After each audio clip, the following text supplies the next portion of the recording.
I grew up in a family of educators. My grandfather was a principal, my grandmother was a teacher, my father was a teacher for a period of time. After working in a research laboratory for 2 decades, Susan Purser made the leap into education. I wanted to teach in a high school because I wanted to expose young people to all the things that I love about learning about life. I think that the best motivation for a student who is reluctant or kind of shying away from or tells me that they don't like science is to show them relevance.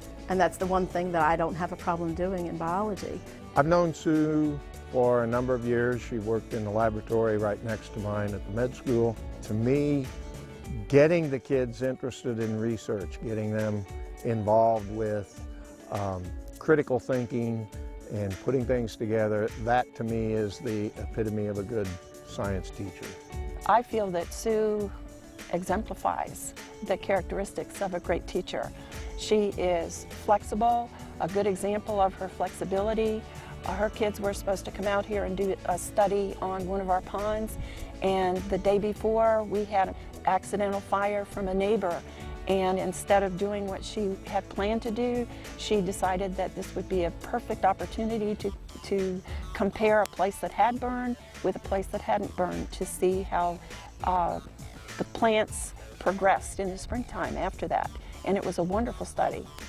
I just love it when my kids when I discover that my kids can take things that I've taught them in the classroom and relate them to experiences that they actually have.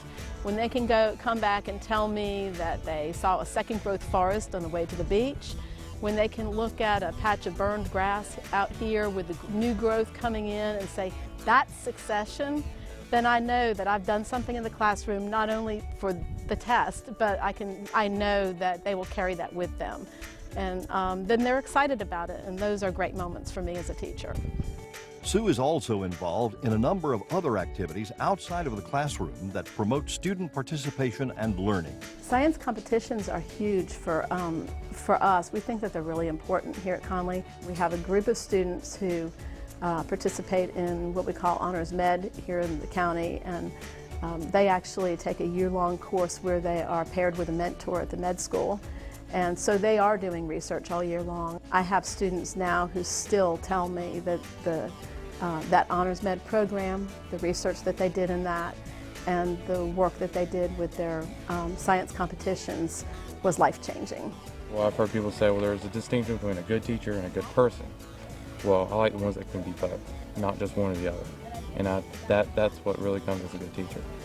And I've had Ms. Purser for 2 classes now, and I've worked with her for Science National Honor Society, Envirothon, science fairs, student cat, just you name it. And she'll have fun when it's time to have fun, but when it's time to get serious, you can depend on her. And she tells you what to do, and there's no questions. So she really kind of gives you time to do both, to have fun, and to be the best teacher that you can probably find.